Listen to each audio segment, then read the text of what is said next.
안녕하세요. 야단북입니다. 오늘은 조선시대 경상도 어느 산골 마을에서 일어난 가슴 따뜻한 이야기를 들려드리겠습니다. 바쁜 하루를 마치고 잠자리에 드시기 전 편안한 마음으로 들어주시면 감사하겠습니다. 지금으로부터 약 300년 전 경상도 안동에서 멀지 않은 산골 마을에 김진사라는 양반이 살고 있었습니다. 한때는 집안에 장서가 가득했고 마을에서도 존경받는 학자였습니다. 하지만 세상 일이란 게 어찌 뜻대로만 되겠습니까? 김진사의 아버지가 돌아가신 후 잘못된 보증을 서는 바람에 집안의 전답을 모두 잃고 말았습니다. 귀한 책들도 하나둘씩 팔아야 했고 넓었던 집도 팔고 작은 초가집으로 이사를 했습니다. 그렇게 양반이라는 이름만 남은 가난한 처지가 되었습니다. 김진사에게는 아들이 하나 있었습니다. 이름은 정수, 25살의 청년이었습니다. 정수는 어려서부터 총명하기로 마을에서 소문이 자자했습니다.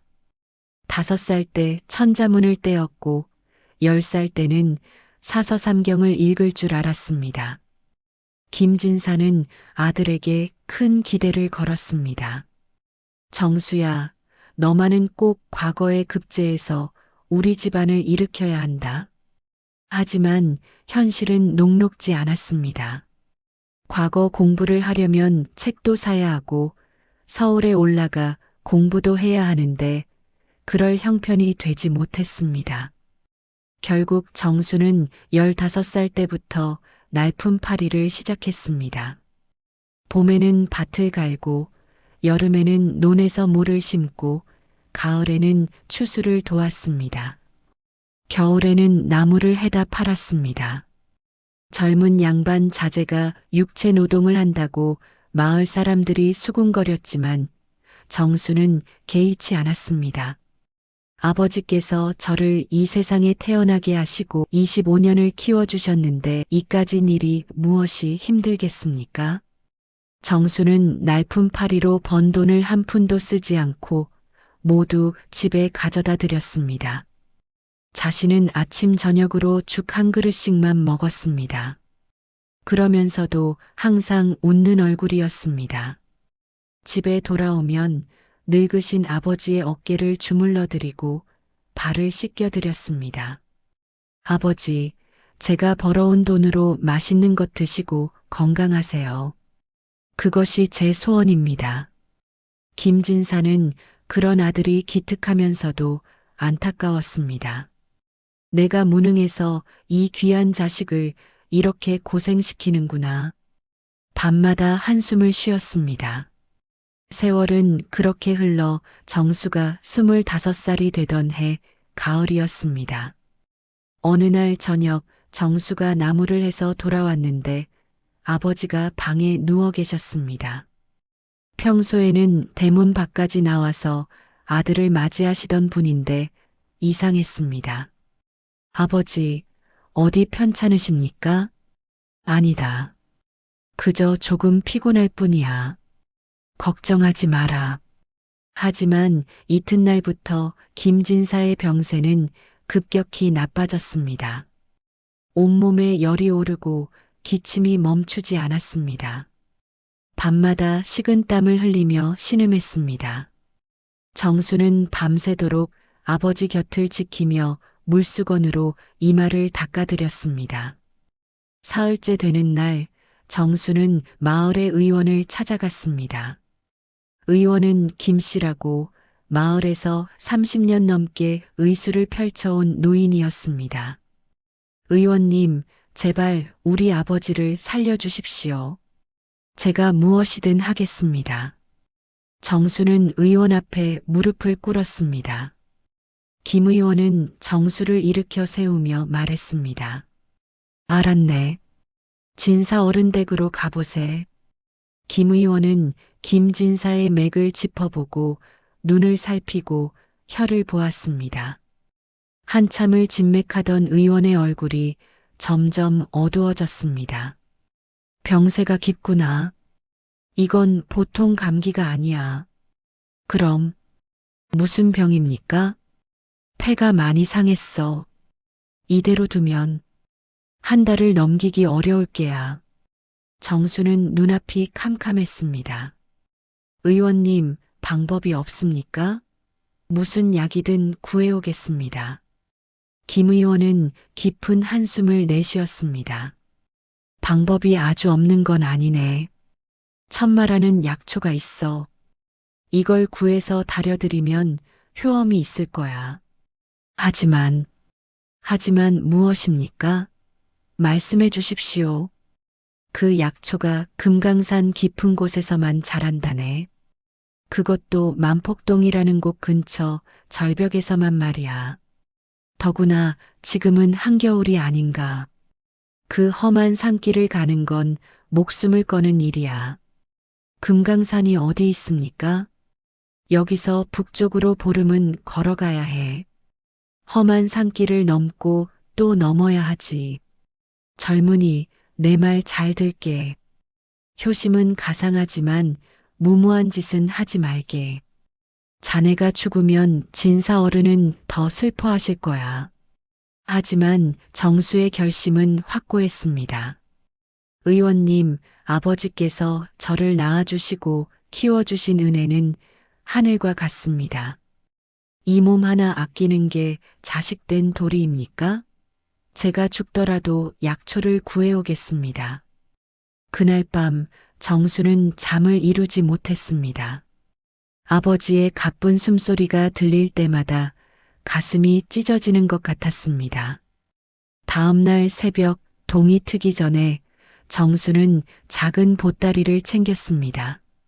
마른 나무 열매 몇 개와 누더기 옷 한 벌, 그리고 아버지가 젊었을 적에 쓰시던 작은 칼 하나가 전부였습니다.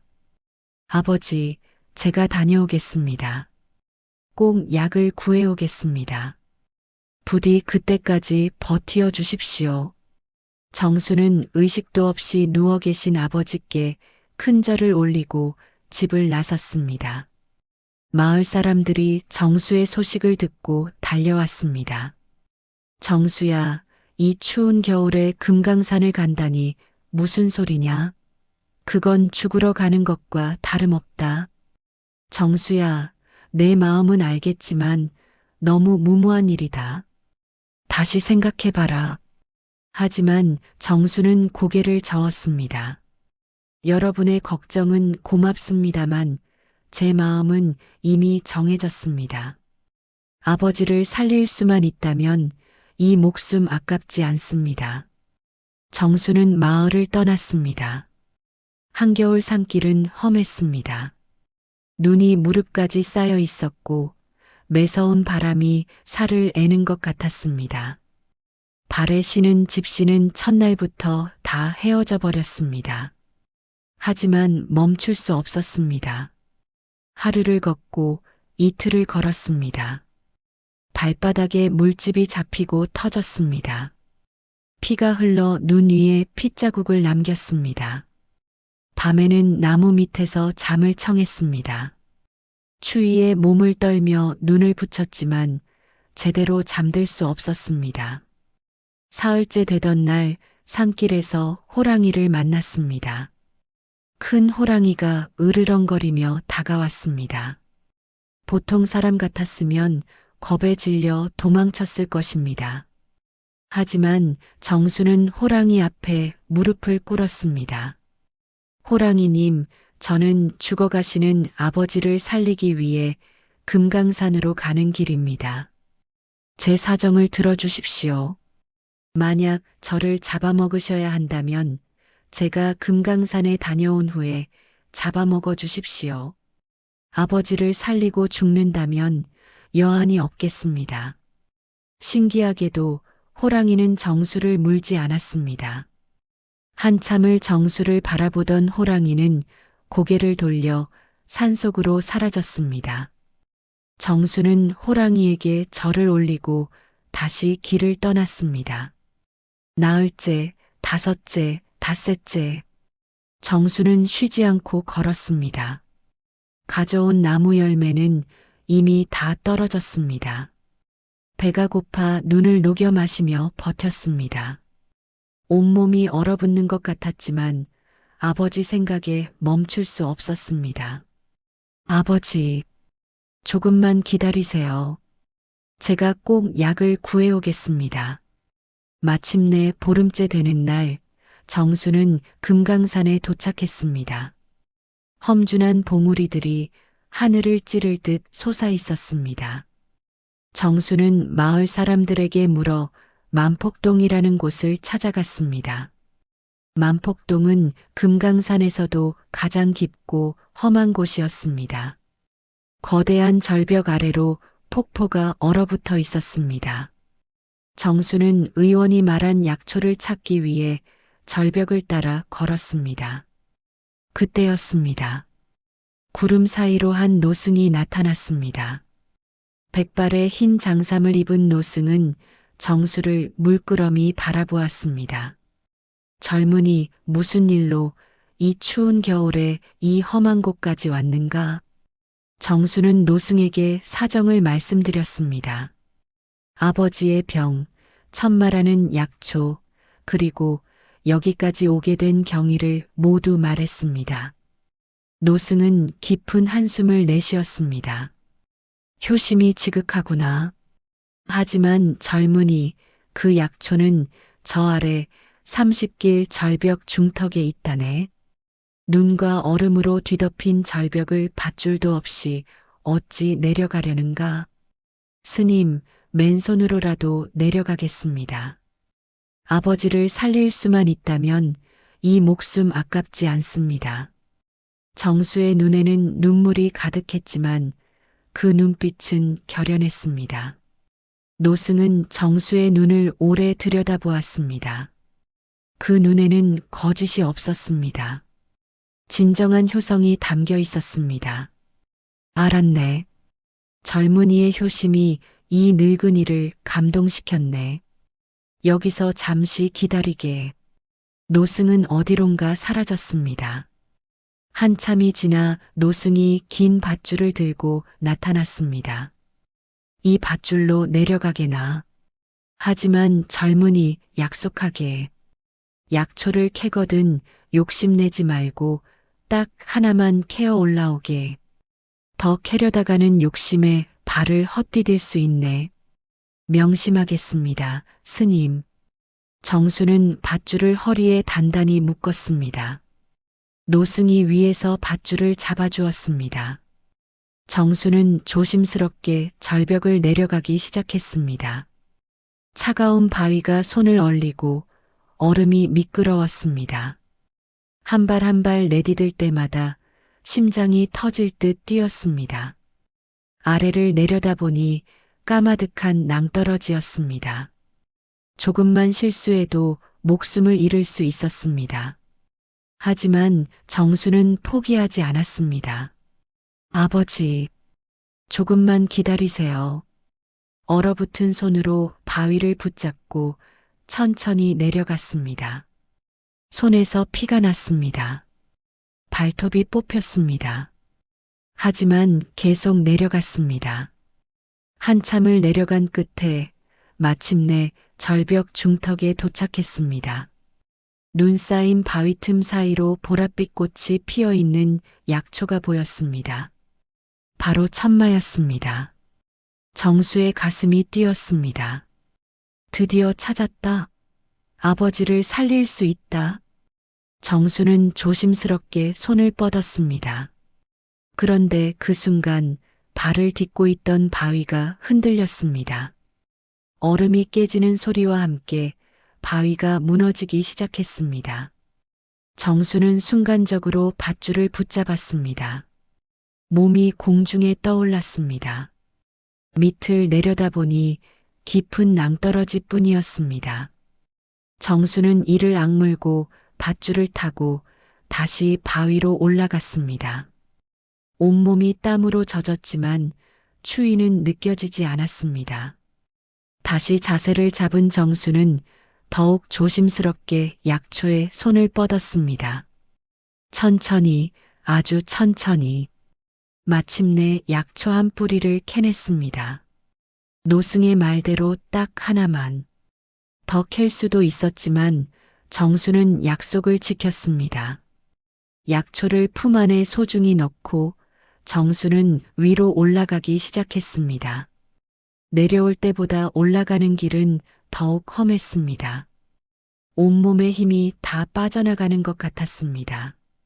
손에 쥔 힘이 풀릴 것 같았습니다. 하지만 정수는 포기하지 않았습니다. 한 뼘씩, 한 뼘씩 올라갔습니다. 아버지, 제가 약을 구했습니다.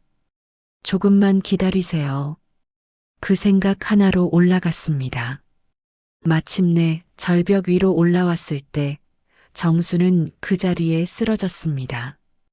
온몸의 기운이 다 빠져나간 것 같았습니다. 노승이 따뜻한 차 한 잔을 건넸습니다. 수고했네, 젊은이. 자, 이걸 마시고 기운을 차리게. 정수는 떨리는 손으로 차를 받아 마셨습니다. 따뜻한 차가 목을 타고 내려가며 몸에 기운이 돌았습니다. 감사합니다, 스님. 스님의 도움이 아니었다면 불가능한 일이었습니다. 아니네. 젊은이의 효심이 만들어낸 기적일 뿐이야. 그런데 말이네. 노승은 품에서 작은 보자기를 꺼냈습니다. 이건 내가 오래전부터 보관해온 천년 묵은 산삼일세. 약초와 함께 달여 아버님께 드리게. 반드시 효험이 있을 거야. 스님, 이런 귀한 것을 어찌 받을 수 있습니까? 젊은이의 효성에 비하면 아무것도 아니네. 밖에, 그리고 하나 더 당부하겠네. 집으로 돌아가는 길에 사람들이 약초를 달라고 할 수도 있네. 절대 주지 말게. 아버님을 위한 것이니까. 정수는 땅에 엎드려 노승에게 큰 절을 올렸습니다. 스님의 은혜, 평생 잊지 않겠습니다. 가게. 아버님께서 기다리고 계실게야. 정수는 쉬지 않고 집으로 향했습니다. 올 때 보름 걸렸던 길을 열흘 만에 돌아갔습니다. 밤낮을 가리지 않고 걸었습니다. 발이 부르트고 피가 났지만 멈추지 않았습니다. 길을 가는 도중 한 부잣집 앞을 지나게 되었습니다. 대문 앞에 사람들이 모여 있었습니다. 정수가 지나가는데 한 사람이 달려왔습니다. 젊은이, 잠깐만 기다려 주시오. 혹시 약초를 구하러 다녀오시는 길 아니오? 무슨 일입니까? 우리 주인 어른께서 중병에 걸리셨소. 명의가 천마라는 약초가 필요하다고 했는데 구할 길이 없소? 젊은이 품에서 약초 냄새가 나는 것 같은데 혹시 천마를 가지고 계시오? 정수는 난처했습니다. 하지만 노승의 당부가 생각났습니다. 죄송합니다. 이 약초는 제 아버지를 위한 것입니다. 드릴 수 없습니다. 젊은이, 제발 부탁이요. 우리 주인 어른도 살려야 하지 않겠소? 값은 얼마든지 치르겠소. 금백냥을 드리겠소. 금백냥이면 평생 먹고 살 수 있는 돈이었습니다. 하지만 정수는 고개를 저었습니다. 돈이 문제가 아닙니다. 이것은 제 아버지의 목숨입니다. 정수는 그들을 뒤로하고 길을 떠났습니다. 뒤에서 욕하는 소리가 들렸지만 개의치 않았습니다. 마침내 집에 도착했습니다. 보름하고도 닷새 만이었습니다. 집에는 마을 사람들이 모여 있었습니다. 모두 슬픈 얼굴이었습니다. 정수의 가슴이 철렁 내려앉았습니다. 설마 아버지께서 정수야, 내가 돌아왔구나. 김 의원이 달려왔습니다. 의원님, 아버지께서는 아직 살아계신다. 하지만 위독하시다. 빨리 가보거라. 정수는 방으로 뛰어들어갔습니다. 아버지는 의식도 없이 누워 계셨습니다. 숨소리조차 가늘게 들렸습니다. 아버지, 제가 왔습니다. 약을 구해왔습니다. 정수는 급히 약을 다리기 시작했습니다. 천마와 산삼을 함께 넣고 정성껏 다렸습니다. 불을 지피며 정수는 계속 기도했습니다. 하늘이시여, 제 아버지를 살려주소서. 제가 이 목숨 다해 효를 다하겠습니다. 약이 다려지자 정수는 아버지 입에 조금씩 넣어드렸습니다. 의식이 없어 삼키지 못하는 아버지를 위해 정수는 밤새도록 조금씩 조금씩 넣어드렸습니다. 하루가 지나고 이틀이 지났습니다. 아버지는 여전히 의식이 없었습니다. 정수는 잠도 자지 않고 아버지 곁을 지켰습니다. 사흘째 되는 날 아침 기적이 일어났습니다. 김진사가 눈을 뜬 것입니다. 여기가 어디냐? 아버지, 정신이 좀 드세요? 정수는 그만 눈물을 터뜨리고 말았습니다. 보름이 넘도록 참았던 눈물이 한꺼번에 쏟아졌습니다. 정수야, 왜 우느냐? 내가 살아있지 않느냐? 아버지, 아버지. 정수는 말을 잇지 못하고 계속 울었습니다. 김진사는 아들의 손을 잡았습니다. 내가 꿈을 꾸었다.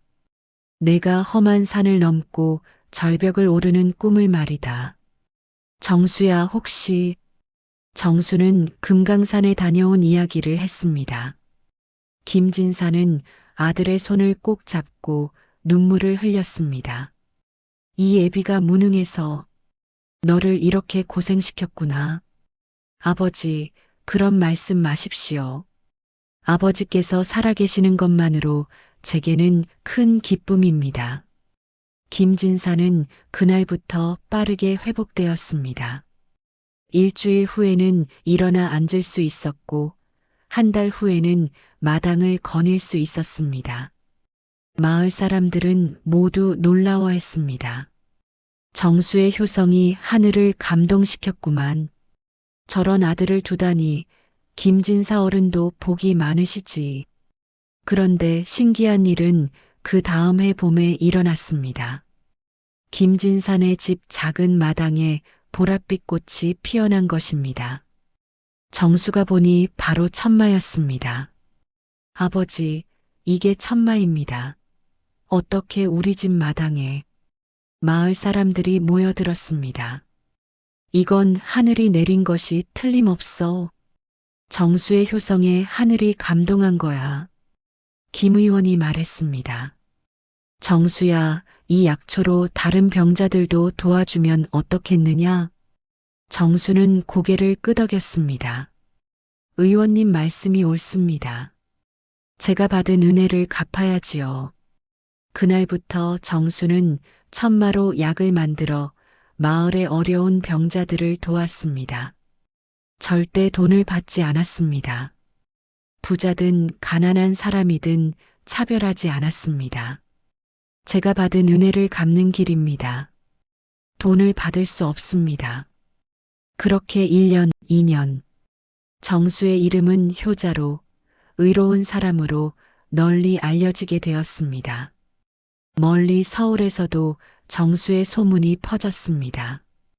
어느 날 고을 원님이 정수를 불렀습니다. 정수, 내 효성이 임금님 귀에까지 들어갔다. 임금님께서 너를 벼슬자리에 앉히고 싶어 하신다. 하지만 정수는 고개를 저었습니다. 원님, 감사하지만 사양하겠습니다. 저는 아버지 곁에서 모시는 것만으로 충분합니다.